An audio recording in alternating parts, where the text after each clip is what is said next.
कब्ज का natural treatment क्या होता है। इस वीडियो को अंत तक जरूर देखिएगा और इस वीडियो में कुछ महत्वपूर्ण जानकारियां जो आप सभी को नहीं पता है। आप जानते हैं कि हमारी जो इंटेस्टाइन होती है वो 9 बीट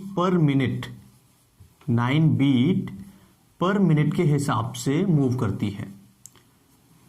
9 बीट पर मिनट का मतलब होता है कि हमारी इंटेस्टाइन के अंदर जो पैरासिस्टेसिस मूवमेंट होते हैं वो इस तरीके से, जैसे यहां से ये कंप्रेस हुआ आगे ओपन हो गया, फिर ये कंप्रेस हुआ तो आगे ओपन हो गया। ठीक है, इस तरीके से ये हमारी 1 मिनट में 9 बीट करती है।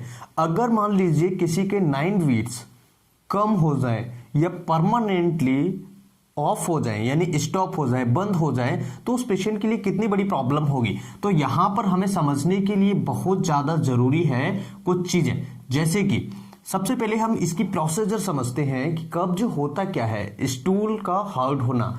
कब्ज की परिभाषा क्या है?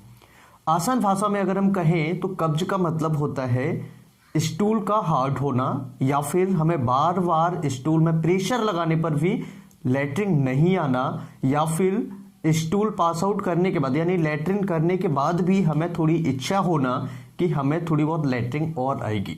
तो ऐसे सिचुएशन में इसे हम कब्ज कहते हैं, क्योंकि पूरी तरह से पूरी मात्रा में लैट्रिन नहीं निकल पा रही है। या फिर एक आमतौर पर जो कहते हैं वो होता है कि हार्डनेस ऑफ स्टूल, हार्डनेस यानी कि बहुत ज्यादा कठोर कड़ी लैट्रिन होना, इसे हम कब्ज कहते हैं। इंग्लिश में इसे कॉन्स्टिपेशन कहते हैं।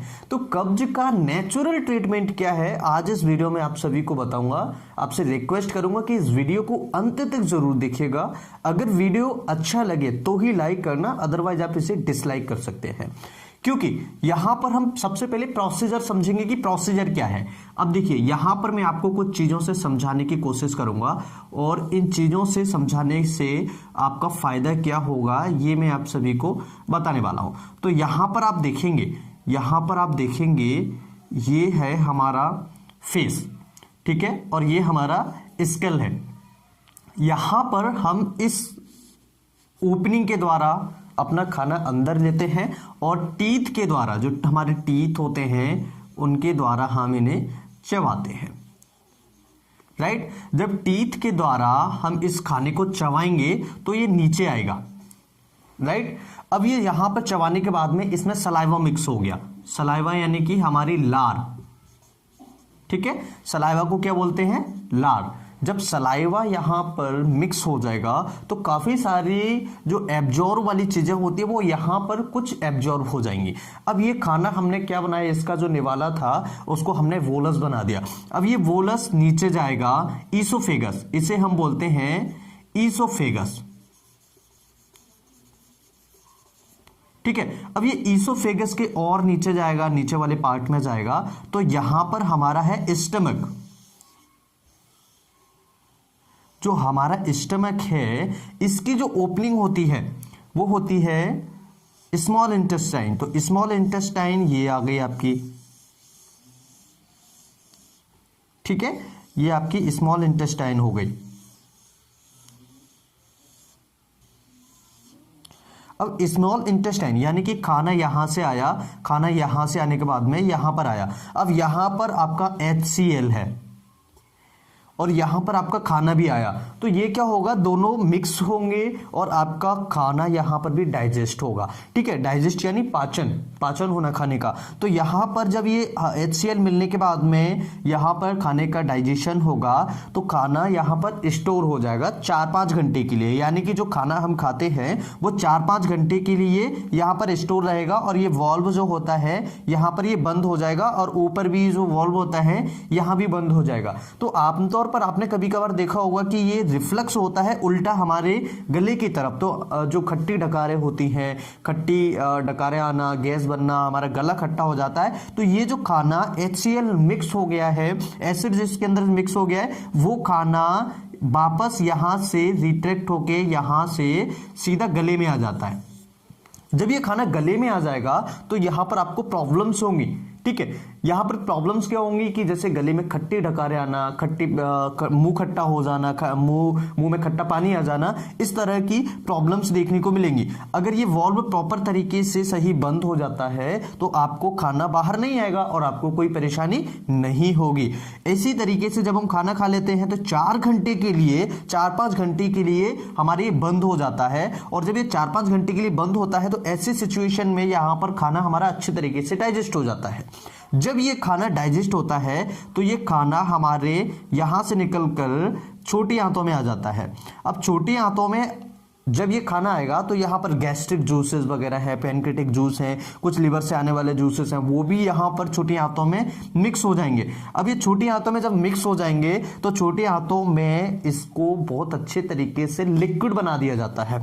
तो छोटी आंतों में जब ये लिक्विड बन जाएगा तो ये प्रॉपर तरीके से आगे भी फॉरवर्ड होगा, राइट। जब ये आगे तरीके से फॉरवर्ड होगा तो ये जाएगा बड़ी आंतों में, ठीक है। ये पहुंच गया कहां पर, ये छोटी आंत, और यहां पर आपकी जुड़ी होती है बड़ी आंत, ठीक है। यहां पर आपकी जुड़ी होती है बड़ी आंत, और ये जो जॉइंट होता है इसे हम बोलते हैं इलियोसिकल जॉइंट। कई बार इसे हम, देखिए यहाँ पर अपेंडिक्स होता है, तो कई बार हम जो बीज खाते, बीज वाली चीजें खाते हैं, तो बीज वाली चीजें इस अपेंडिक्स में क्या होता है, यहाँ पर फंस जाती हैं और अपेंडिसाइटिस हो जाती है। अपेंडिक्स का ऑपरेशन बहुत जल्दी करा लेना चाहिए, ये आमतौर पर आपने देखा होगा। तो जब ये खाना यहाँ पर बड़ी आंत में आ जाएगा तो बड़ी आंत क्या करेगी, इस खाने में जितना भी आपका पानी है, इस खाने में जितना भी आपका पानी है वो पानी आपका यहां से एब्जॉर्ब हो जाएगा। जब ये पानी यहां से एब्जॉर्ब हो जाएगा, खाना यहां पर आया, यहां से गुजरा, यहां से गुजरा, यहां से गुजरा, और यहां पर आ गया रेक्टम में। तो जब ये खाना बड़ी आंत से गुजरेगा तो यहां पर आपको पानी जितना भी होगा, आपके खाने में जितना भी पानी होगा उसे एब्जॉर्ब कर लिया जाएगा। एब्जॉर्ब यानी कि इसे वापस अपने शरीर में बॉडी ले लेगी। जब ये इसे पानी को अंदर बॉडी ले लेगी तो यहां पर क्या होगा, ये सॉलिड खाना हो जाएगा। जो हमारा स्टूल था, जो हमारा खाना था, जिसे हमने यहाँ से खाया, जो आपके मुंह में हमने अपने मुंह में चबाया, इसको सलाइवा मिक्स किया, फिर HCl मिक्स किया, उसके बाद में अदर जूसेस थे वो भी मिक्स किए, उसके बाद में छोटी आंतों में आया। छोटी आंतों में गैस्ट्रिक जूस वगैरह, पैनक्रेटिक जूस वगैरह, लिवर से निकलने वाले जूसेस वगैरह हैं। बिलेर जो हमारा जॉइंडिस, आपने देखा होगा ना, कई बार आपको जॉइंडिस हो जाता है तो बाइल बढ़ जाता है, तो जो वाइल है वो भी यहाँ पर आएगा, बाइल भी मिक्स होगा। काफी सारी चीजें जो होती हैं यहां पर मिक्स हो जाएंगी।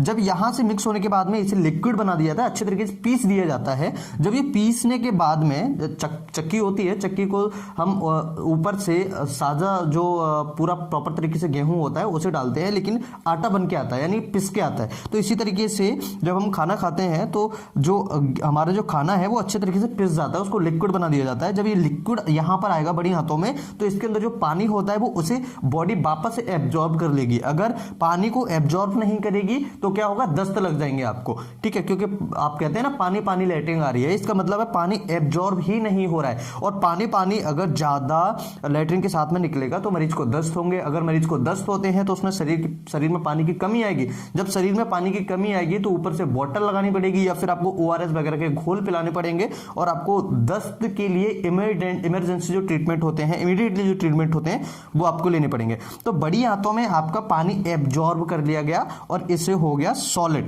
हल्का सा सॉलिड, सेमी सॉलिड हो जाता है। जब ये सॉलिड यहां पर आएगा तो ये रेक्टम में आपके यहां पर इकट्ठा हो जाएगा। अब जब ये रेक्टम में थोड़ा इकट्ठा हो जाएगा, फुलनेस होने लगेगी, तो रेक्टम क्या करेगा, एक कॉन्ट्रैक्शन करेगा, जिससे हमें पता लगेगा कि हमें स्टूल पास आउट जाना है। सेंसेशन होते हैं जो कि ब्रेन से सीधा कनेक्टेड होते हैं, ऐसे कुछ सेंसेशंस होते हैं, ठीक है। तो यहाँ पर जो नर्व सेल्स हमारी होती हैं वो रीढ़ की हड्डी में नर्व सेल्स गई हुई हैं, ठीक है। तो ये जो सेल्स का काम होता है, जो नर्व्स का काम होता है वो होता है सेंसेशन को लाना और ले जाना।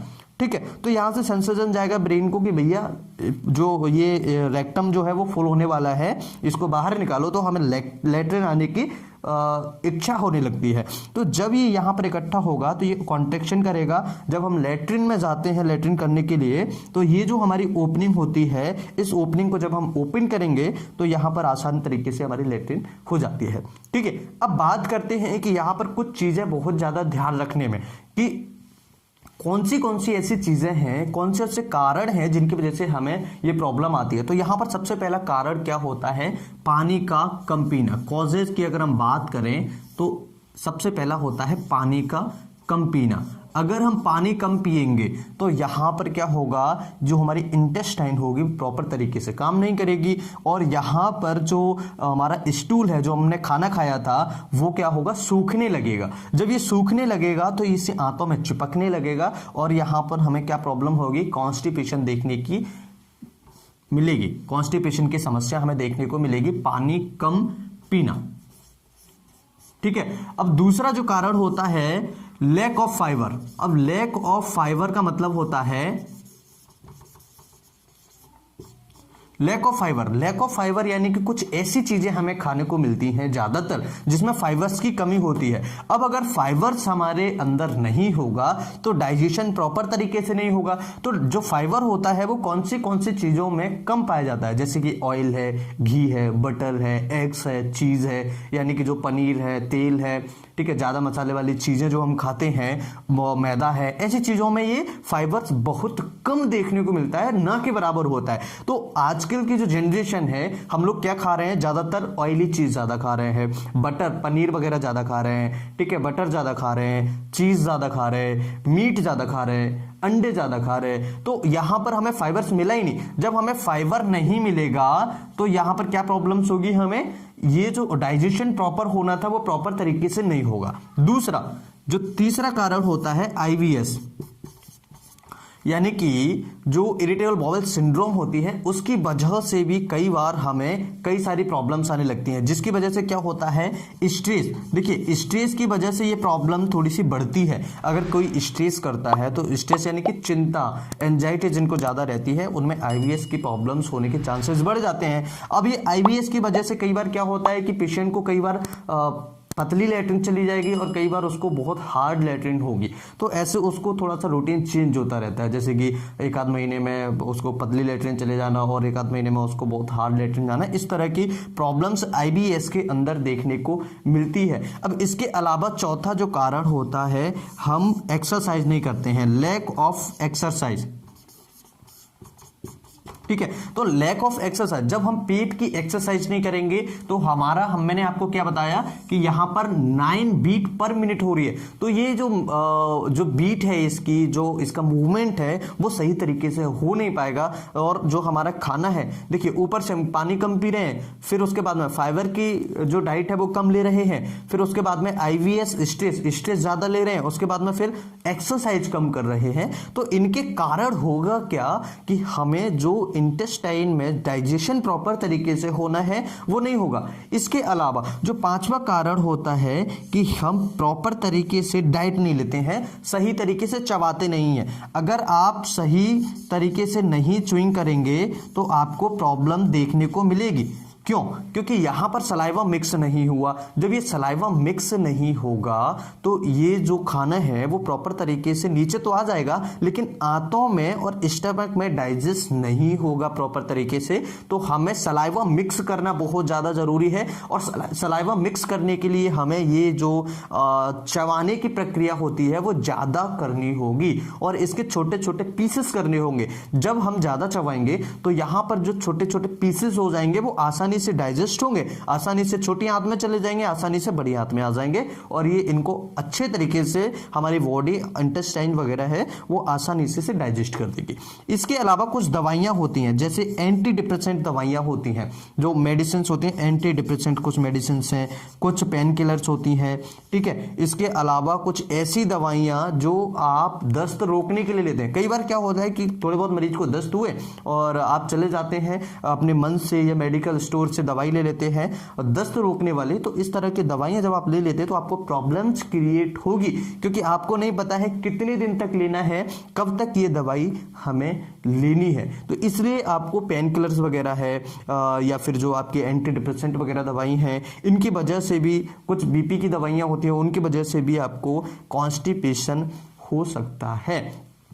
नेचुरल ट्रीटमेंट की बात करते हैं। नेचुरल ट्रीटमेंट आपको क्या करना है, अगर आप इस नेचुरल ट्रीटमेंट को घर पर करते हैं तो मैं आपको निश्चित ही गारंटी देता हूं 101% आपकी समस्या ठीक हो जाएगी। अगर आप इस टाइम तक यहां तक वीडियो देख रहे हैं तो इस वीडियो को लाइक जरूर कीजिएगा और अपने दोस्तों के साथ जरूर शेयर कीजिएगा, क्योंकि यहां पर मैं जो चीज आपको बताने वाला हूं वो बहुत ही ज्यादा महत्वपूर्ण चीज आपको बताने वाला हूं। अब यहां पर नेचुरल ट्रीटमेंट में क्या ध्यान रखना होगा, देखिए सबसे पहला होता है जो मैंने आपको बताया, पानी कम हम जो पी रहे हैं, 6 से लेकर के 10 गिलास आपको पानी पीना है। जब हम 6 से लेकर के 10 गिलास डेली पानी पिएंगे, वाटर ड्रिंक करेंगे, तो ऐसी सिचुएशन में यहां पर देखिए सलाइवा, इसोफेगस, स्टमक, इंटेस्टाइन और बड़ी आंत लार्ज इंटेस्टाइन, यहां पर पानी की कमी नहीं होगी और हमारा स्टूल सूखेगा नहीं। जब हमारा स्टूल सूखेगा नहीं तो ऐसे सिचुएशन में ये आसान तरीके से डाइजेस्ट होगा, नीचे जाता चला जाएगा और हमारा स्टूल जो है सॉफ्ट रहेगा। पहली बात। दूसरी बात हमें ध्यान रखना होगा, अनयूजुअल मेडिसिन नहीं खाएं। अनयूजुअल यानी कि मेडिसिन जो होती हैं हमारी, आप विदाउट डॉक्टर के कंसल्टेशन की कोई भी दवाई नहीं खाएं। इससे क्या होगा कि जो दस्त को रोकने वाली दवाइयां थी वही कॉन्स्टिपेशन आपको कर देंगी। ठीक है, तो अनयूजुअली कोई सी भी दवाई आपको सेवन नहीं करना है। तीसरा सबसे बेस्ट ट्रीटमेंट है वो है फाइबर्स वाली चीजों को ज्यादा खाना, जैसे सलाद। आमतौर पर हम सलाद को भूलते जा रहे हैं। सलाद के अंदर बहुत सारे फाइबर्स होते हैं और स्पेशली ऐसा सलाद जो छिलका सहित होता है।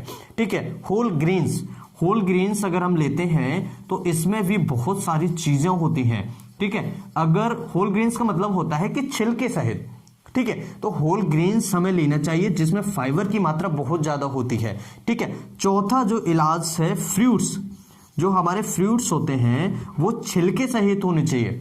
अगर हम छिलके निकाल देते हैं, उसका कवर निकाल देते हैं, उसका छील के खाते हैं, तो ऐसी कंडीशन में उसका फाइबर जो होता है वो चला जाता है, निकल जाता है। तो छिलके वाले फ्रूट्स खाएं हमेशा। जैसे एप्पल खा रहे हैं तो उसे छीलें नहीं, उसका जो छिलका है अच्छे तरीके से साफ करने के बाद में उसे खाएं और उसका छिलका निकालें नहीं। खीरा हम खाते हैं तो खीरे का छिलका नहीं निकालें। मूली खा रहे हैं तो मूली की छिलका नहीं निकालें। तो इस तरीके से अगर हम छिलके सहित चीजें खाएंगे तो आपको बहुत सारी प्रॉब्लम्स से छुटकारा मिलेगा। और ये तो मैं डाइजेशन के लिए आपको बता रहा हूं, कॉन्स्टिपेशन के लिए बता रहा हूं, तो इसके अलावा भी आपको काफी सारी चीजें, प्रॉब्लम्स में छुटकारा मिलेगा। इसके अलावा पांचवा होता है, अगर आप फ्रूट्स के साथ में मैदा कम खाते हैं, मैदा कम खाएं, मैदा कम लेना चाहिए। ठीक है, अब मैदा से क्या होता है, मैदा क्या होता है, हमारी आंतों के अंदर चिपकता है। जब ये आंतों के अंदर चिपकेगा तो हमें प्रॉब्लम क्रिएट करेगा और आंतों के अंदर ये चिपक जाएगा तो इसके जो पोर्स होते हैं सही तरीके से काम नहीं कर पाएंगे और कॉन्स्टिपेशन होना स्टार्ट हो जाएगा। इसके अलावा हमें कुछ ऐसी चीजें नहीं खानी है जो बिना फाइबर्स की होती हैं, लैक ऑफ फाइबर। जैसे मैंने आपको बताया यहाँ पर चीज, बटर, जैसे ऑयल वगैरह है, ठीक है, घी है, ठीक है, इसके अलावा जो एग्स वगैरह है, अंडे, ठीक है, इसके अलावा मीट, ठीक है। तो काफी सारी ऐसी चीजें जैसे आप नोट कर लीजिएगा जिनके अंदर फाइबर्स कम होता है, ऑयल है, घी है, अंडे है, मीट है, ठीक है, इनके अंदर बहुत कम फाइबर देखने को मिलता है। अगर हम इस तरह की चीजें खाते रहेंगे ज्यादा तो हमें क्या होगा, फाइबर्स की कमी हो जाएगी और अगर फाइबर्स की कमी हमें होती है तो यहां पर हमारा जो डाइजेशन है वो प्रॉपर तरीके से नहीं हो पाएगा। इसके अलावा सातवां जो इलाज है कि पानी, कुछ स्टिमुलेशन होना चाहिए पानी के साथ में। जैसे कि कई बार क्या होता है, हम लेमन जूस पीते हैं, लेमन का पानी लेते हैं, लेमन वाटर लेते हैं मॉर्निंग के टाइम पे। कई लोग ऐसे होते हैं जो सिगरेट पीते हैं, ठीक है, सिगरेट जो पीते हैं, कई लोग ऐसे होते हैं जिनको जो गुटखा होता है उसको खाने के बाद लेटरिन आती है। कई लोग ऐसे होते हैं जो केवल नॉर्मल 2 गिलास अगर पानी ले लेते हैं, वाटर का ले लेते हैं, तो उनको लेटरिन आ जाती है। तो ऐसी सिचुएशन में क्या होता है, ये स्टिमुलस होता है। तो ऐसी कंडीशन को हम कहते हैं गैस्ट्रोकोलिक रिफ्लेक्स, यानी कि उसे हम स्टिमुलेट कर रहे हैं। जब तक हम किसी भी चीज को स्टिमुलेट नहीं करते हैं तो वो क्या है, शांत पड़ा रहता है। तो ऐसी सिचुएशन में कई बार आमतौर पर जो लोग होते हैं उनको आदत बन जाती है कि जब वो बीड़ी पिएंगे, सिगरेट पिएंगे, गुटखा खाएंगे, या फिर 2 कप चाय ले लेंगे, या फिर 1 कप चाय ले लेंगे, या कॉफी ले लेंगे, 2 गिलास पानी ले लेंगे, या लेमन पानी ले लेंगे, तब उनको जाने या एक्सरसाइज करने के बाद में तुरंत उनको लेटरिन आ जाती है। तो इसे हम गैस्ट्रिक कोलिक रिफ्लेक्स बोलते हैं। ये आना बहुत ज्यादा जरूरी होता है और ये अच्छा होता है, लेकिन ये चीज अच्छी नहीं है कि आप गुटखा खाएं, सिगरेट पिए। इसके अलावा नेचुरल जो चीजें हमारी हैं, जैसे 2 गिलास पानी लिया, 1 गिलास पानी लिया, लेमन पानी लिया, या फिर आप चाय ले लें, इस तरह की चीजें लेना बहुत अच्छा है और ठीक भी होता है। वो आपको सेहत के लिए आसान और बहुत ज्यादा हेल्दी भी होती है। तो सिगरेट बीड़ी का आदत न डालें, वो ज्यादा अच्छा होगा।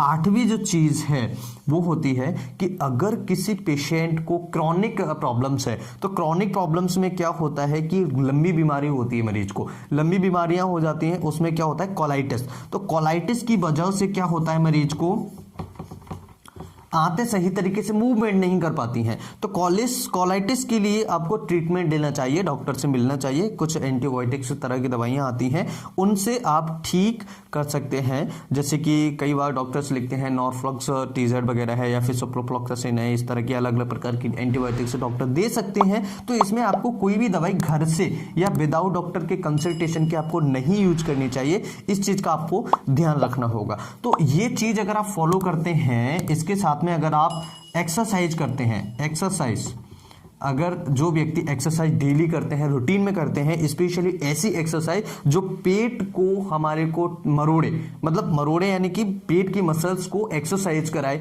आंतों पर उसका थोड़ा प्रभाव पड़े, ज्यादा नहीं, थोड़ा थोड़ा प्रभाव पड़ेगा, तो इसके मूवमेंट होना स्टार्ट हो जाएंगे। जब हमारे इसके पैरासिस्टिस मूवमेंट होते हैं वो बढ़ जाएंगे, ठीक हो जाएंगे, नॉर्मल होने लगेंगे। तो ऐसी कंडीशन में हमें कॉन्स्टिपेशन नहीं होगा। जब कॉन्स्टिपेशन नहीं होगा तो हमें काफी सारी प्रॉब्लम्स से छुटकारा मिल जाएगा। ठीक है, इस तरह की प्रॉब्लम से हमें छुटकारा मिलना स्टार्ट हो जाएगा। तो कॉन्स्टिपेशन को छुटकारा पाने के लिए हमें ध्यान रखना होगा, ये सारी चीजें फॉलो करनी होंगी। ये सारी चीजें अगर हम फॉलो करते हैं तो निश्चित ही आपको कॉन्स्टिपेशन नहीं होगा, ये मैं आपको भरोसा दिलाता हूं। और फ्रूट्स जो मैंने आपको बताया, छिलके वाले फ्रूट्स आपको खाने हैं। पत्तेदार सब्जियां, जो हरी सब्जी आती हैं उसमें पत्तेदार सब्जियां अगर आप खाते हैं तो उसके अंदर बहुत ज्यादा फाइबर्स की मात्रा होती है। और अगर आप ये चीजें नहीं करते हैं, केवल इन चीजों को फॉलो करते हैं, तो आपको कॉन्स्टिपेशन हमेशा रहेगा और ये क्रॉनिक में कन्वर्ट हो जाएगा। फिर आप दवाइयां खाते रहेंगे और ठीक होगा नहीं। तो याद रखिएगा, काफी सारी दवाइयां भी आती है, जैसे डॉक्टर्स आपको डल्कोलेक्स वगैरह देते हैं या फिर एनिमा लगा देते हैं डॉक्टर्स आपको। तो ऐसे सिचुएशन में ये जो दवाइयां हैं ये परमानेंट इलाज नहीं है, हमें परमानेंट इलाज चाहिए हमें इसका परमानेंटली क्योर चाहिए। हमें परमानेंटली क्योर के लिए कुछ होम्योपैथिक दवाइयां भी आती हैं। होम्योपैथिक मेडिसिन भी एक नेक्स्ट वीडियो में हम डिस्कस करेंगे, कौन सी बेस्ट होम्योपैथिक दवाइयां आती हैं जो आपको परमानेंटली क्योर कर सकती हैं कॉन्स्टिपेशन से, राइट। तो यहां पर जो मैंने आपको बताया, अगर हमें परमानेंटली ठीक करना है, पूरी तरह से हमें हमेशा के लिए स्वस्थ होना है, तो इस रूटीन को अगर आप फॉलो कर लेते हैं तो निश्चित ही आपको कॉन्स्टिपेशन से छुटकारा मिल जाएगा। कॉन्स्टिपेशन आपको कभी नहीं होगा, मैं आपको भरोसा दिलाता हूं। फिर भी अगर आपको कोई प्रॉब्लम्स है, कुछ ऐसा चीज लगती है, तो यहां पर नक्स वोमिका एक मेडिसिन आता है, नक्स वोमिका 30 पोटेंसी में। नेक्स्ट वोमिका 30 पोटेंसी में सोने से पहले 2 ड्रॉप्स केवल टंग पर ले लीजिएगा, और इसे हम सुबह भी ले सकते हैं। ज्यादातर अगर आप इसे सोने से पहले लेते हैं तो ज्यादा अच्छा होगा। कई जगह पर इसे सोने से पहले रिकमेंड नहीं किया जाता है, लेकिन मैं आपको रिकमेंड कर रहा हूं। सोने से पहले 30 ड्रॉप्स दिन में एक बार लेनी होती है। 30 ड्रॉप्स पोटेंसी में 30 पोटेंशियम में आपको लेनी है, 30 ड्रॉप्स नहीं, 30 पोटेंशियम में आपको लेनी है। तो 30 पोटेंशियम में जैसे आप इसे लेंगे तो आपकी समस्या बिल्कुल पूरी तरीके से ठीक हो जाएगी। इसके साथ में आप इस रूटीन को फॉलो करें तो आपकी समस्या पूरी तरह से ठीक हो जाएगी। मुझे लगता है कि ये जो आज का टॉपिक था आप सभी के लिए बहुत ही ज्यादा महत्वपूर्ण होगा। इस टॉपिक से आप बहुत कुछ सीखे होंगे। अगर इस तरह के टॉपिक्स आप डेली देखना चाहते हैं तो हमें कमेंट सेक्शन में जरूर बताएं। ये वीडियो आपको कैसा लगा हमें जरूर बताएं, क्योंकि इस तरह के वीडियोस मैं आप सभी के लिए लेके आता रहता हूं। और अगर आप हमारे नए चैनल्स पर नहीं गए हैं डॉक्टर ब्लॉग पर, तो आप क्लिक कीजिए, सब्सक्राइब कीजिए उस चैनल को, सर्च कीजिए यूट्यूब पर, या फिर आपको लिंक उसके डिस्क्रिप्शन में देखने को मिल जाएगी। मैं फिर मिलता हूं इसी तरीके से नई वीडियो में। तब तक के लिए हमारी अदर वीडियोस जरूर देखिएगा, जैसे गले में कुछ अटका हुआ लगना, गले में कुछ फांसी लगना, गले में सामने की दीवार पर लाल लाल दाने होना, GERD की समस्या, पोस्ट नेजल ड्रिप होता है जो बार बार मरीजों को छींकें आती है, एलर्जी होती है, बार बार उसको मरीज को पीछे की तरफ जो सलाइवा होता है या जो म्यूकस होता है वो जाता रहता है। तो ये सारी चीजें देखने के लिए, टॉन्सिलाइटिस की समस्या, पेट दर्द की समस्या, काफी सारी वीडियोस जो है मैं यूट्यूब पे ऑलरेडी पब्लिश कर चुका हूँ, ऑलरेडी अपलोड कर चुका हूँ। आप उसकी प्लेलिस्ट भी देख सकते हैं। वीडियोस में आप जब जाएंगे तो वहां पर आप ऊपर नीचे स्क्रॉल करने के बाद में आप वहां पर काफी सारी वीडियोस को देख सकते हैं। मैं फिर मिलता हूं इसी तरीके से नई वीडियो में। तब तक के लिए अपना प्यार देते रहिए। नमस्कार, thanks for watching, have a nice day.